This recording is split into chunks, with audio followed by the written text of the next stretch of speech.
मुंबईमध्ये गिरणीच्या जागेवर उभ्या राहिलेल्या रुस्तमजी क्राउन इमारतीमधील अधिकृत फ्लॅटवर कारवाई केली जाते। आताची महत्त्वाची बातमी आपण पाहतोय। अवैध फ्लॅट आहे आणि त्या फ्लॅटवर हातोडा मनपाने टाकलेला आहे। ही महत्त्वाची कारवाई सध्या केली जाते। आपण पाहतोय मुंबईतल्या रुस्तमजी क्राउन इमारतीमधल्या अनधिकृत फ्लॅटवर कारवाई करण्यात आलेली आहे। मुंबई महापालिकेचा हातोडा या अनधिकृत फ्लॅटवर चालवला जातोय। यामध्ये शिवसेना शिंदे गटाचे मंत्री संजय राठोड, माजी मंत्री दीपक केसरकर, शिवसेनेचे आमदार अर्जुन खोतकर आणि माजी आमदार सदा सरवणकर यांच्यासह आणखी काही नेत्यांच्या घरावर तोडक कारवाई केली जाते। या सर्व नेत्यांची एकाच इमारतीमध्ये घरं आहेत आणि या सर्व नेत्यांनी अनधिकृत बांधकामं केलेली आहेत असा आरोप होतोय। गोविंद तुपे आपले प्रतिनिधी आपल्याला या संदर्भात अधिकची माहिती देत आहेत। गोविंद, मुंबईमध्ये गिरणीच्या जागेवर जे उभे आहेत तिथल्या रुस्तमजी इथल्या इमारतीमध्ये अनधिकृत फ्लॅट्सवर सध्या कारवाई केली जाते। काय या संदर्भातली अधिकची माहिती आहे?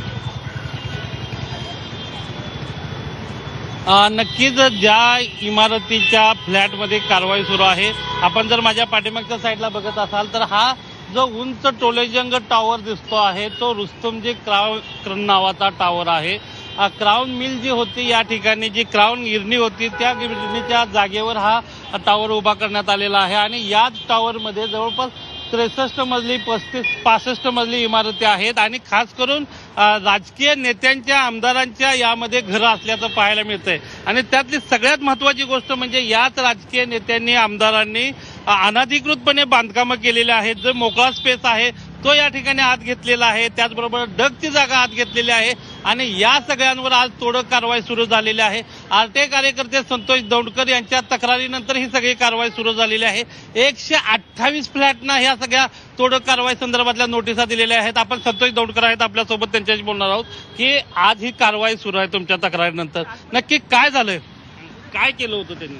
नक्कीच ज्या वेळेला आम्ही तक्रार केली होती, आपण जो बघता हा क्राउन टॉवर जी ग्रीन मिल आहे, म्हणजे ही मिलची जागा आहे आणि आज मुंबईमध्ये मिल गिरणी कामगारांसाठी घरं उपलब्ध नाहीत। म्हणजे गेल्या कित्येक वर्ष मंत्री महोदय मग कोणाची सरकार असू दे आणि प्रत्येकजण गिरणी कामगारांना घरं देऊ असे आश्वासन देतात, परंतु आज जर आपण बघितलं ह्या गिरणीच्या कामगारांच्या जागेच्या या भूखंडावरती एवढे तलगुंज आणि एक्सक्लुझिव्ह फ्लॅट बांधले आहेत की ज्याची किंमत करोडो रुपयांची आहेत, 25 करोड रुपये 35 याचे मोठमोठ्या करोड रुपयाचे आहेत। आणि वाईट या गोष्टीचं वाटतं की ज्या गिरणी कामगारांना घरं नाही मिळाली, पण त्याच गिरणी कामगारांच्या घरांच्या आंदोलनावरती स्वतःची पोळी बांधणारे नेते मंडळी आज तेच नेते मंडळी ह्या आलिशान फ्लॅटमध्ये राहत आहेत। मला वाईट वाटतं की गिरणी कामगारांचं वाईट वाटतं की त्यांची जी चळवळ होती त्या चळवळीला न्याय तर मिळाला नाही, परंतु असा अमाप काळा पैसा घेऊन इथे ते लोकप्रतिनिधी राहतात, याला जाब कोण विचारणार? आपण बघू शकता, मी 17 नोव्हेंबरमध्ये तक्रार केली होती आणि ही तक्रार करताना मी आरटीआयमधून सगळी माहिती घेतली होती आणि जेव्हा यांचे जे प्रत्येक फ्लोअर म्हणजे 63 माळ्याचे 3 टॉवर बांधलेले आहेत, त्यातला ए आणि बी टॉवर जे आहेत ते विकलेले आहेत आणि सी टॉवरला अजून ओसी मिळाली नाहीये। तसंच इकडचं गार्डन जे आहे, गार्डनही त्यांनी दिलं नव्हतं, हँडओव्हर केलं नव्हतं। आमच्या पाठपुराव्यात आता ते गार्डनही देण्यात आलेलं आहे, परंतु जेव्हा आम्ही तक्रार केली तेव्हा टाळाटाळ होती। पण तक्रारीनंतर यांना प्रत्येक घरामागे एक नोटीस काढली होती 354ची। ती नोटीस काढल्यानंतर काही दिवसानंतर आम्ही परत सातत्याने पाठपुरावा करतो, त्याच्यानंतर त्यांना स्पीकिंग ऑर्डर काढली आणि आज कुठेतरी प्रशासनाने खरोखर महापालिका आयुक्तांचे आणि अतिरिक्त आयुक्त जे आता माजी आहेत त्यांचे आणि ह्या जी साऊथचे आभार मानले पाहिजे की खरोखर यांनी कुठेतरी न्याय द्यायचा। पण मला काय सांगायचं आहे की याच्यामध्ये मंत्री संजय राठोड आणि त्यांच्या मिसेसच्या नावावर फ्लॅट आहे, आमदार सदा सरवणकरांच्या मुलांच्या नावावर फ्लॅट असल्याचं पाहायला मिळतंय। केसरकर माजी मंत्री आहेत, ते या ठिकाणी 4,20,000 रुपये महिन्याला भाडं देऊन राहत आहेत असं सांगितलं जाते आणि हे सगळे फ्लॅट अनधिकृत आहेत। बरोबर आहे, हे जे फ्लॅट होते या फ्लॅटच्या ज्या पुढची जी बाजू असते म्हणजे जिथे लिफ्टची लॉबी आहे, त्या लिफ्ट लॉबी पासून त्यांनी जो ओपन स्पेस होता तो स्वतःच्या फ्लॅटमध्ये इन्क्लूड केला। म्हणजे एका फ्लॅटमध्ये 500 स्क्वेअर फूट त्यांनी ऍड केलं। आपण बघितलं की माझ्याकडे ही पूर्ण रुस्तमजीची लिस्ट आहे की याच्यामध्ये ए टॉवर जो आहे त्याच्यामध्ये संजय राठोड जे आहेत ते 4702 मध्ये राहतात आणि याच्यामध्ये बघा आपण बघू शकता 4702 जे संजय राठोड यांचं नाव आहे, त्यांच्या पत्नीचं नाव आहे आणि ह्या लोकांनी त्या लॉबी मधला जो 500 स्क्वेअर फूट जो ओपन ठेवायचा असतो तो त्यांनी अनधिकृतपणे न परवानगी घेता त्याच्यामध्ये एकत्रीकरण केलं आहे।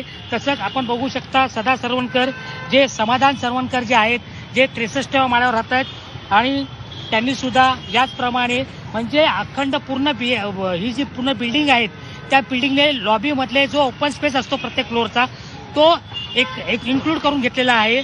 आणि याचीच आमची तक्रार होती की यांनी जे 500 स्क्वेअर फूट जे ऍड केलेले आहेत आणि याच्यावरती अतिक्रमण का चालत नाही, कारण प्रत्येक फ्लॅटमध्ये प्रत्येकाचं जर आपण इंटिरियर डेकोरेशन बघितलं तर 2-2 करोडचं 3-3 करोडचं डेकोरेशन आहे आणि म्हणून टाळाटाळ होत नव्हती. याच्यामध्ये नुसते मंत्रीच नाही तर मोठमोठ्या व्यक्ती आहेत, जिंदाल आहे, गोयंका आहेत आणि मेन म्हणजे ही जी कंपनी आहे रिअल जेम, ही रिअल जेम किंवा दुसरा तिसरा कोणी नसून DB बलवा गोयंका यांचं आहे. कारण यांची ती पार्टनरशिप आहे. कारण ही जी क्राऊन मिल होती ती त्यांनी विकत घेतली होती आणि याच्यामध्ये जे आणखीन सेबीचे काही अधिकारी आहेत, काही आम्ही बघितलं याच्यामध्ये की जे इस्रायल आहेत, जर्मन आणि मोठमोठे कॉन्सर्न आहेत त्यांचे फ्लॅट आहेत ते भाड्याने घेतलेले आहेत. आज जर आपण बघू शकता की केसरकर जे 4 लाख रुपये भाड्याने राहतात, तेच केसरकर मनोहरा आमदारसाठी आमदार तुटले आहेत, त्या लोकांना 1 लाख रुपये दिले जातात. मग 1 लाखाच्या पेक्षा 4 लाख म्हणजे 3 लाख वाढीव हे यांना कसं देणं परवडतं? इथे गिरणी कामगारांची, इथे मराठ्यांची घरं नाहीत. ही भूखंड आज वळलीसारख्या भूखंडातून, वळली लोअरपरमधून आमचा गिरणी कामगार बाहेर पडला, परंतु नेते मात्र मस्तच राहत आहेत. ही लाजिरवाणी गोष्ट आहे. 128 लोकांना या बिल्डिंग मधल्या नोटिसा बजावण्यात आलेल्या आहेत.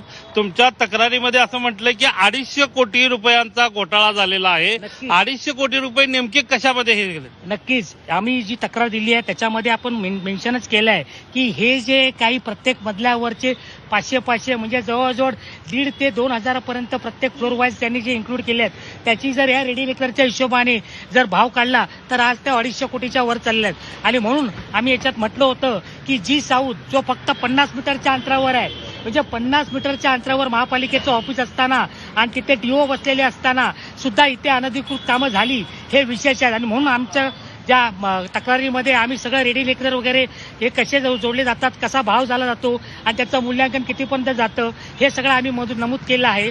तसंच ह्या नमूद केल्यानंतर आम्हाला जे पत्रामध्ये उत्तर दिलेलं आहे की बाबा आम्ही तुमच्या तक्रारीनंतर 128 लोक 128 जणांना, तर याचा 128 नसून 135 ते 140 आहेत की यांना दिलेलं आहे. आणि जो C टॉवर जो तयार होतोय त्याला सुद्धा फुल CC दिलेली आहे.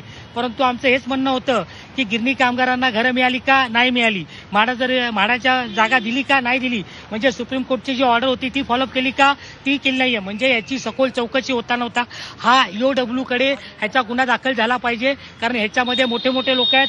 रिअल GMT जी DB रिअल्टीची आहे, जो बिस्मा रिअल्टी आहे ती DB रिअल्टीची आहे आणि यांची जी पार्टनरशिप आहेत आणि हा EOWचा प्रश्न आहे, आर्थिक गुन्हा शाखेकडे याचं दाखल केलं पण पाहिजे. मला काय म्हणायचं आहे, महापालिकेच्या वार्ड ऑफिसच्या बाजूला असणाऱ्या या इमारतीमध्ये अशा पद्धतीची अनधिकृत बांधकामं झालेत, परंतु याच्यामध्ये मंत्र्यांचे, आमदारांचे फ्लॅट असल्यामुळे याच्याकडे दुर्लक्ष केलं का? नक्कीच काही माहिती तर आमच्याकडे अशी आहे की कारण जे मागे इलेक्शन आलं होतं त्या इलेक्शनच्या वेळेला माहिती पुढे येऊ नये म्हणून ही माहिती दडवण्याचा पण प्रयत्न केला आहे.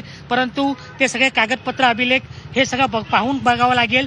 कारण इलेक्शनच्या वेळेला प्रत्येकाला आपापली प्रॉपर्टी ही दाखवायची असते आणि ती त्याच्यात कुठे दाखवली आहे की नाही दाखवली हा एक त्याच्यामध्ये संशयाचा भाग आहे. आपण खरोखर बरोबर बोलता की हा ब्रिज सोडला म्हणजे या बाजूला लागूनच 50 मीटरवर जी साऊथ कार्यालय, सहाय्यक आयुक्त कार्यालय आहे आणि इथे स्वतः DO बसलेले असतात. परंतु ह्या लोकांना फक्त रस्त्यावरच्या झोपड्या दिसतात, गरिबांची घरं दिसतात. लोकांनी कोणी वाढवलं स्वतःच्या पैशाने त्या दिसतात, पण एवढा मोठा टॉवर होत असताना यांना दिसला नाही. ही शोकांतिका आहे. म्हणून याची सखोल चौकशी करण्यासाठी आणि याच्यावर गुन्हा दाखल करण्यासाठी